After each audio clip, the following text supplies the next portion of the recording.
Hello, everyone, and welcome back to the Health Counseling Podcast. And today we are doing a different segment called r/relationship advice. So if you're familiar with the subreddit relationship advice, I am going to have Michaela read me a story, and we are going to kind of break it down from a therapist perspective.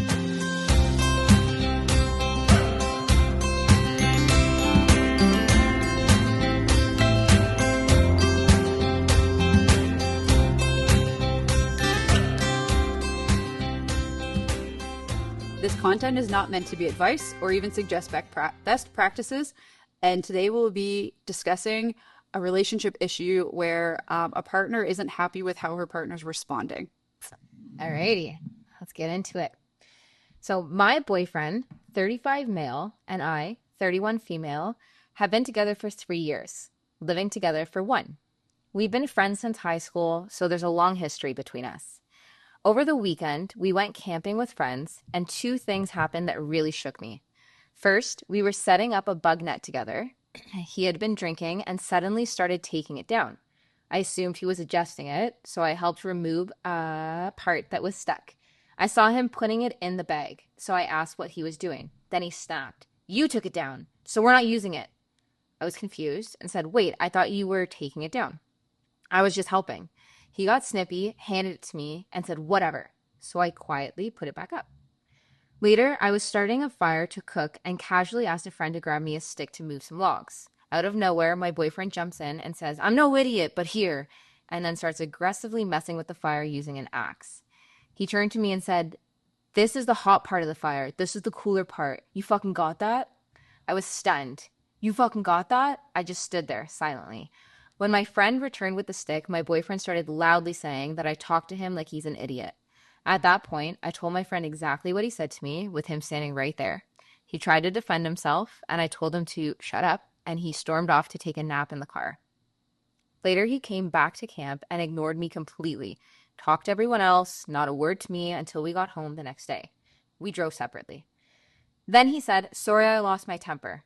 I took a shower, and when I got out of the shower, he said, "We should have a talk," then proceeded to say how I am so mean to him. Girl. It led to an argument. He said he was drunk and anxious all day and regretted saying that as soon as it came out of his mouth.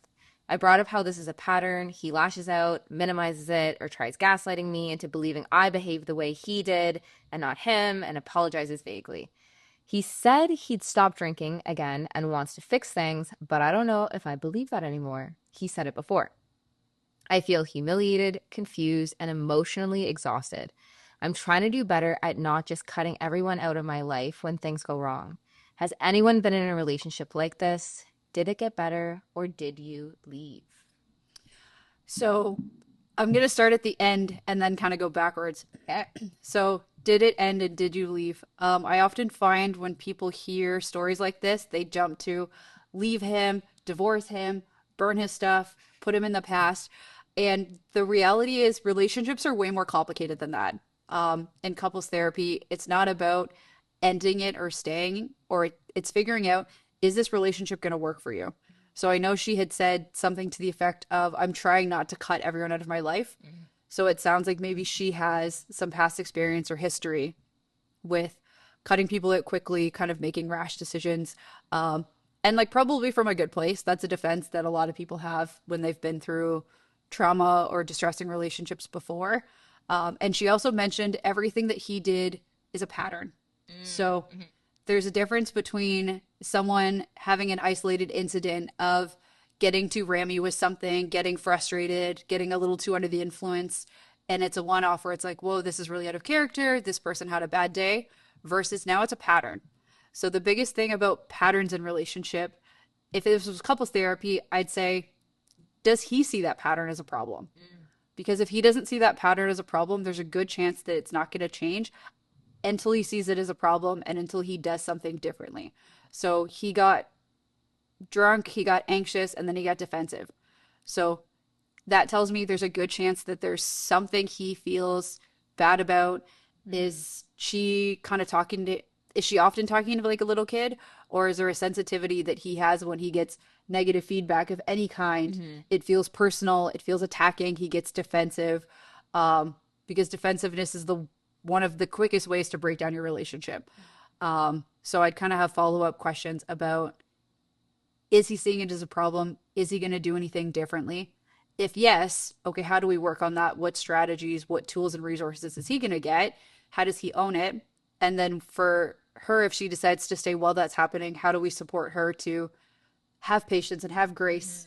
Because often, if it's been a pattern for a while without changing, the partner that doesn't have the challenge that needs to change has not a whole lot of grace left. Yeah.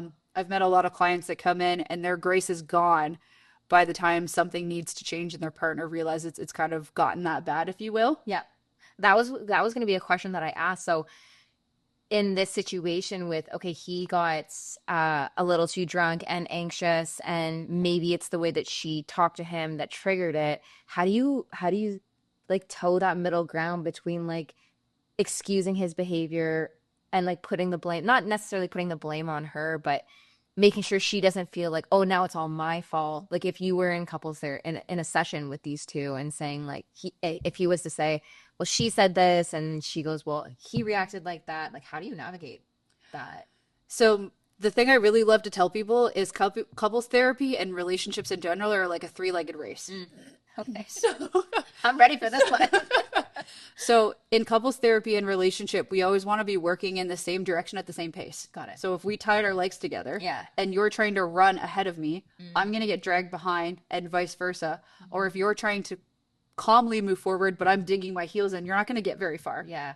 So towing the line between, you guys have both have got stuff here. Yeah. So whether she's been saying it gently and kindly or she's been saying it critically, that's going to be her part of responsibility.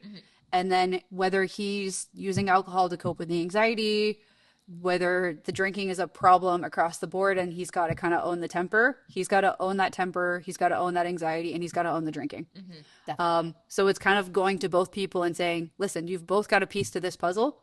Yeah. And unless we're willing to tie that leg together and walk at the same pace with both of you kind of using your legs to do your part, one of you is going to get dragged or one of you is going to dig your heels in.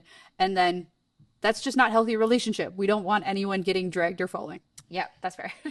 Another question that comes to me, like looking at this story, is that in terms of like, I mean, it's just flat out like disrespectful how he did talk to her in front of everybody at the campfire. And I mean, she did bring it up with other people. How would you kind of navigate like the repair there for them as the couple? Like this was a big thing that kind of like happened in front of friends on this camping trip, and like the swearing and and then him ignoring her. Like people are gonna notice that.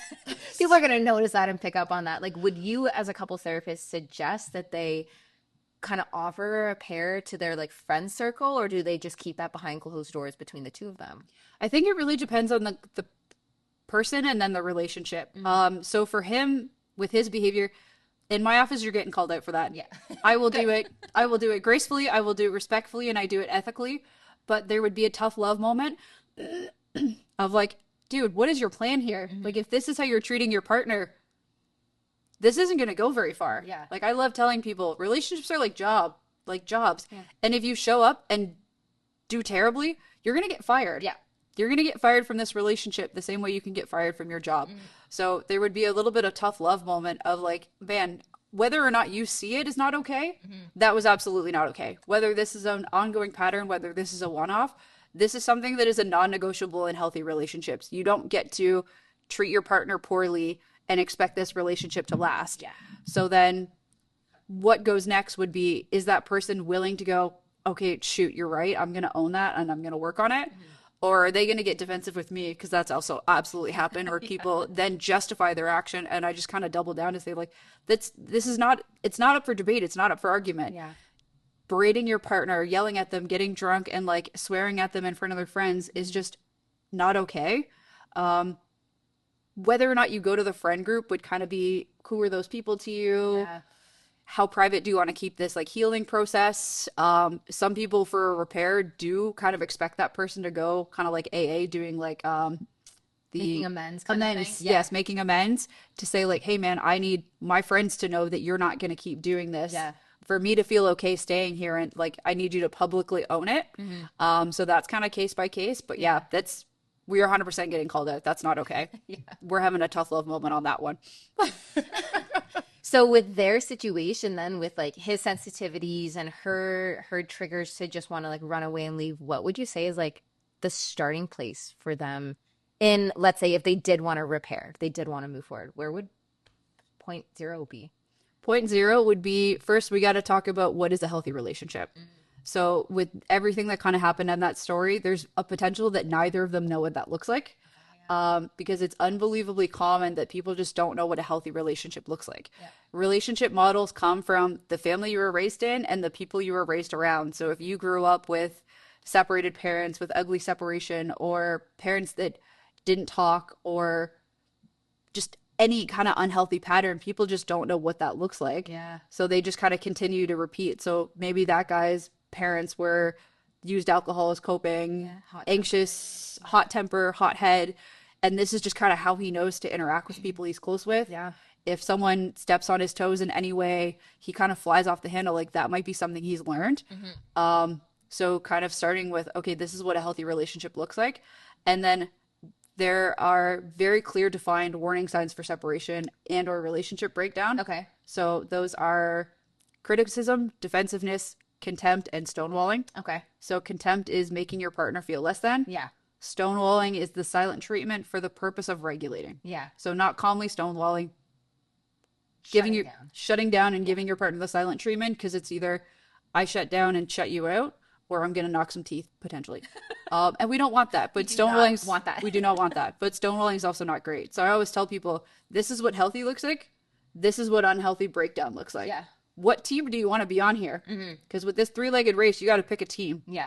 And then we're going to work on that. And then from that, we're going to figure out, okay, what does that cycle look like? So in a relationship, there's an infinity loop of you do this and then I do this, and then you do this and then I do this. And it kind of goes back and forth. So when we can figure out what's driving that, we can then figure out, okay, what do you want to do instead? So are both of them getting defensive and they've both kind of got stuff they need to check? Because it is super possible that there's a pattern in their relationship where she thinks she's being helpful, but she gives a lot of feedback or too much feedback. Not necessarily a bad thing, but if you have a partner who has that sensitivity of, I'm dumb, I'm not good enough, you're going to push that button every single time you just try and be innocently helpful or give good feedback, like positive feedback. Yep.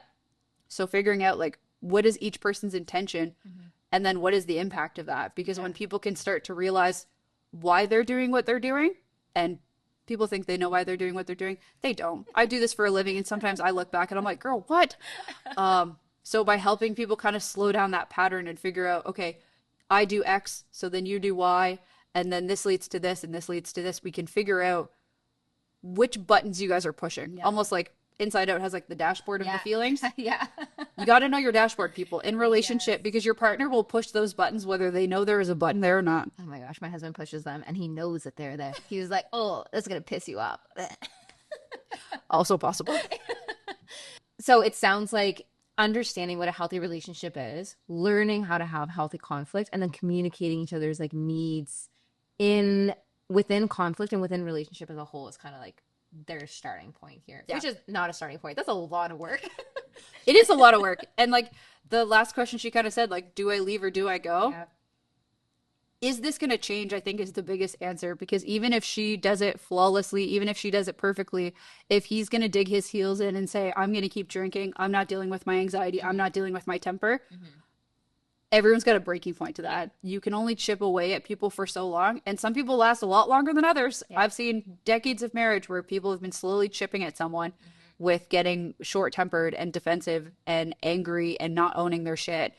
So I think the biggest question is like, is he going to change? Is he taking responsibility for that? Or is it a quick, sorry, I got too drunk. Sorry, I lost my cool. And then he does it again next weekend. Like, have you ever had a peaceful camping trip?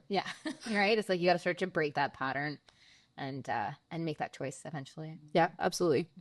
Thanks for listening. And if you guys have a question, you can submit it on our website. And if you're looking for a therapist, feel free to look on our website, or Psychology Today is also a great resource. Until next time, take care. Bye, everyone.